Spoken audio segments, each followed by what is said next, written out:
Hi guys, welcome back. I'm building another bicycle.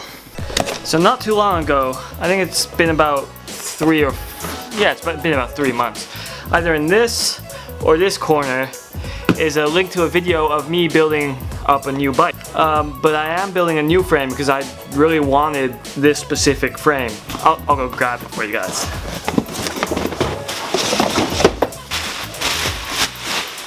This is it. So this is a 2017 Colony Sweet Tooth. This is the trans metal gold color. Doesn't really look gold, but it looks really good. This is the frame. I've been wanting this frame for a while. This year they have a higher standover, which is that tube. So basically, this is just going to be a bike check video. I'll just explain to you guys what parts I run and why I run them whilst I put them together into a complete bicycle.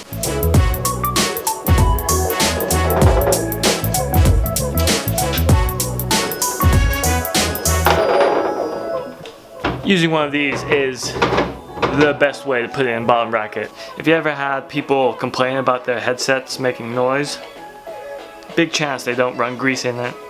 Next up is the forks, and these are the Odyssey R32 forks. The 32 stands for the offset on the forks, meaning it's a 32mm offset. They come in 25 as well. Odyssey makes some of the best forks in the world. This thing is good. Next up is some carbon fiber headset spacers. Kind of gives me the illusion my bike is light. That's pretty much the only reason I run these. Before I put on my stem and my bars, I have to put on this. It's the Odyssey GTX gyro, or detangler, or whatever you want to call it. There's no real reason why I took this over a Colony or a Snafu or any other gyro. It's smooth and it looks good.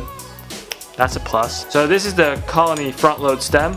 The bars are failure dumb bars, I think they're called. 8.7-inch rise. The reason I have these bars is because at the time, I don't know if is failure still around? If failure is still around, let me know in the comments below, because I honestly don't know. But one of the team riders at the time was Jeremiah Smith. He's a really good friend of mine, and this is his signature bars. That's basically the only reason I run these bars. Like, why not support a friend? I miss you, Jeremiah.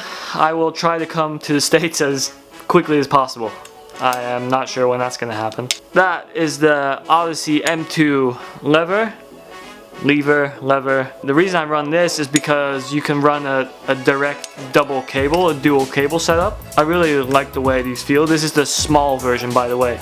Those are TLC titanium bolts. The reason I run those tie bolts is just kind of like a gimmick. It makes me feel good being able to say I have some titanium on my bike. Shaving weight off just these bolts, it doesn't really make sense. So next up is the ODI long neck grips. I've been running ODI grips for years. They last me a very long time, and I love it. As bar ends, these are the Odyssey plastic bar ends. I think they call them par ends. And that's basically my handlebar setup in a nutshell. That brings us to the seat. This is a pivotal seat. So what a pivotal seat is, it's just a seat, and it has a special base that has one single bolt running through. You can access the bolt from up here, and there's threads in the seat post, and you just thread in the bolt, and it's a really light option. I've been running this seat for a while. This is the Colony fat seat. I think they used to call it like the fat logo seat, something like that. Not really sure. I'm sorry, Colony. This has a titanium pivotal bolt going through it as well.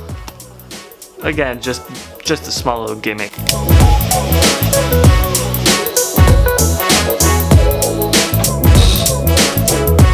Next up are the cranks. And as for cranks, these are the Colony 22s. I run them in 170mm length. This is the two-piece design. I really like the way these cranks feel. They're light, they're strong. So you might be wondering why I run so much Colony parts. The real reason is I'm supported by a BMX distribution here in the Netherlands, and one of the brands they run is Colony. Kind of makes sense to run Colony as well. I was looking for a sprocket for a very long time. I bend all my sprockets pretty quick, and the only sprocket I actually liked is the tree sprocket. One of the brands the distribution carries as well is Eclat, and this is the most gorgeous sprocket I have ever seen. So it's a 28 tooth, 24mm hole, but it comes with spacers for 22 and 19. It's like a shiny polished with black inserts. It kind of reminds me of high expensive Volkswagen wheels. So as for pedals, these are the Salt Plus plastic pedals. One of the brands Dante Distribution carries as well. The platform is really big. They have a ton of pins and sealed bearings. The most perfect plastic pedal you can get, in my opinion. So the next part I'm going to put on the bike are the brakes, and these are the Odyssey Evo 2 brakes, and the reason I picked these over other brands is because they're really stiff, easy to clean, like they're easy to keep clean because they're just really basic brakes, and they last for forever. So having really solid brakes is really important to me. I put the clear brake pads on. They're like a softer compound, so they make more noise, but they brake a lot better. And yes, when I explain parts like this, I was like twirled around like a stupid idiot. So next up are my wheels. Both wheels, I run a Colony Wasp hub front and back, black Odyssey spokes, and the Odyssey 7KA rim.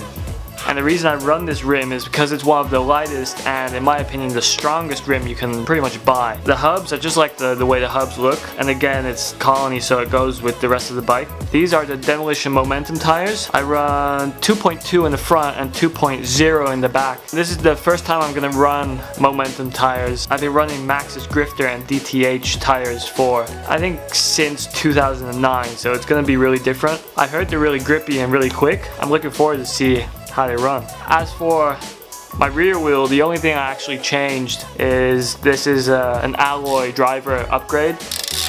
I did clean out the grease to make it a bit louder because I like the noise. Cleaning out the grease, it will decrease the lifespan of your hub, so be careful with that.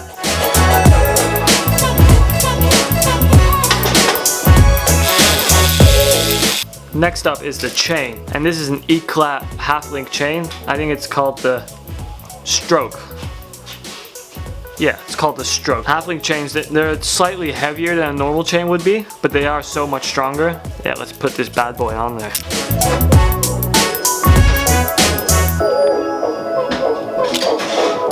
So I basically finished my entire bike. The only thing I'm missing is my brake cable, and I'll show you guys the end result when I'm done. So I'm gonna spin a couple days into the future, and I'll show you guys what the end result is. See ya. Here she is.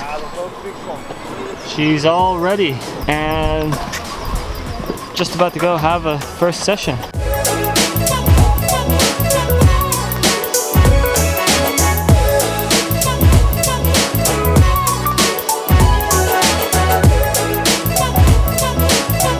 I think honestly this is the best looking bike I've ever had.